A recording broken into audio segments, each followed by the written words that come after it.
All right, we are here today over the holiday break with Coach Orlando Gentry. Coach Lando, they like to call him. What's up, Lando? What's up, man? Taking it easy. Taking it easy. At the crib, at the swoop, chilling. No doubt, no doubt.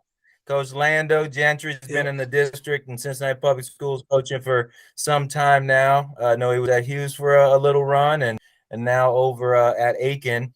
Coach, tell us a little bit about being a coach in CPS and Aiken. I mean, I kind of love it. I think it's one of the most underrated jobs you can have because regardless of what they say about the CMAC conference, you're going to coach the best players in the city, regardless. Athleticism, skill, of course you got the GMC, but I just think you really can be battle tested for the tournament and also winning the CMAC carry a lot of weight going into the tournament also. So I just feel like iron sharpen iron. Who cares what they say about, the basketball and the CMAC? We know we got the best players in the CMAC. So if I'm going to coach high level, of course it's going to be the CMAC. Unless, it's a career thing and money get involved, then you got to take a job at Princeton like Wayne did. But other than that, I think it's one of the most underrated jobs, you can get in basketball in Cincinnati right now. No doubt, CPS, CMAC basketball is definitely top of the top when you're talking about basketball in the city of Cincinnati. And I know that your name's been out there a bunch. In addition to Aiken and coaching in CPS, I know that you've coached with the Ohio Ball Stars. You've ran your own teams and programs, and you're working with Feed the Youth. A bit about Feed the Youth. I mean, feed the youth. We just trying to build leaders for the future, man. Let kids know that it's more than just basketball. If more than anything, I feel like feed the youth. We're a real good support system. If you got like something you really want to do, you got the grades. Not saying we won't, help you out if you don't got the grades, but if you got like good grades, got your head on your shoulders, and you know what you want to do, then we gonna support you. Like so, with the invitational, just an example of Feed the Youth, we're having a kid that been a part of Feed the Youth since his freshman year, and he has his own clothing line, and he gonna be having his first pop up shop at our event. That's just our support. He don't have a store, but since we got the gym and we gonna have an event, why not come sell some of your stuff? So just support when they get older, giving them older advice, like you're giving them man advice. I say or an adult advice if we talking about a female, but we just here to support kids and build leaders for the future.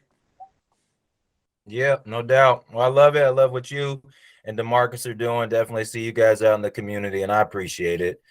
So tell me a little bit about the Holiday Hoops Invitation. I know you've been working with Paul Brownfield, your AD, and Mark Herman in the district office on presenting a great invitational for our junior high students. Tell me a little about the Feed the Youth presenting the Holiday Hoops Invitational. Well, first I will shout out the CPS Athletic Office. Starting with you, great hire with Mark, and I've been working with Mark for so long with the Ball Stars to make my work relationship with Mark is just like talking to a brother, like you know what I mean. So him and Paul has been amazing for me. They pretty much got a whole lot done, with me managing the teams. But basically, I feel like we put a lot on the athletic office and it's organizations like me, like Feed the Youth, CBE, 4D, who need to do a little bit more during the school year. So, I noticed the games, some schedules started out with 6 games. So why not create more games the same way as the Tri Health, Tampa Withrow, putting a Tri Health event? It's basically the Mm-hmm. same thing. We just doing it for middle school. It's just gonna be a bunch of middle school teams playing uh, against each other in a neutral site during the holiday break instead of just sitting at home playing Fortnite and 2K the whole holiday break. Just giving them something to do. I really think this can be a bigger opportunity for something bigger. Maybe CPS versus GMC, something like that over the holidays. But for the most part, just be 6 games, a high level middle school basketball. I think we got some real good middle school teams, uh, and a whole bunch of like kids that's probably going to be varsity players their freshman year next year, for sure.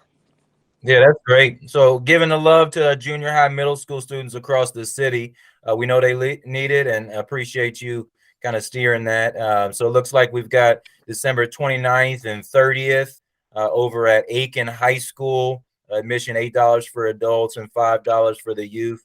Going to have some competitions going on with the 3-point competition, skills challenge, and player of the game.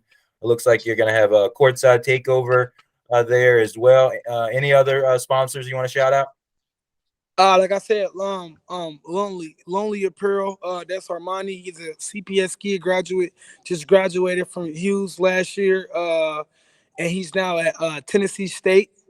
From I think his major is marketing. I want to say he'll be here.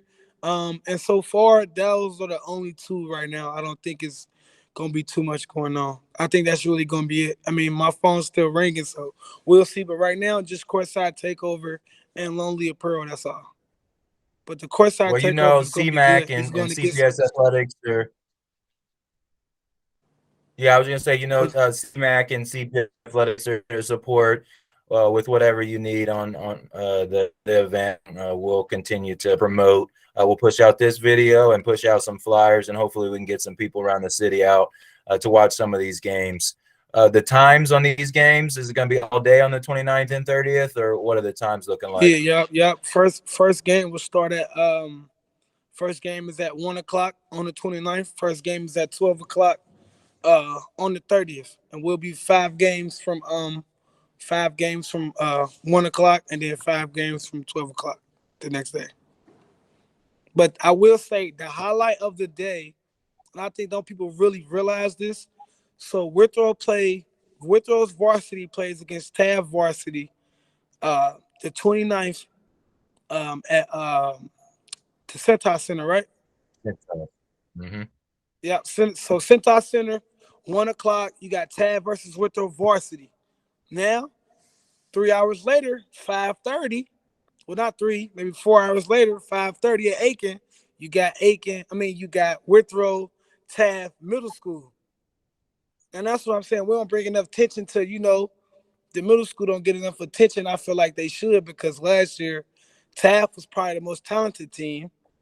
But then due to the weather last year, they got a lot of sick kids, and Withrow beat Taft in the championship. So it's kind of a get back game for them, but it's also a game for the schools. Like you got Taft and Withrow, that's a real big rivalry right there. I just think we get to see that from both ends. We get to see the future, and we'll get to see the right now Withrow and Taft. I think that's going to be real big for CPS tomorrow. This is gonna be real great. Nice, nice. All right, cool. So that's a big game to see for sure. The Taft Withrow high school match over at Centos, and then head on over to Aiken for Taft Withrow junior high match. Well, sounds like a big one. Like I said from the start, appreciate you and your efforts and DeMarcus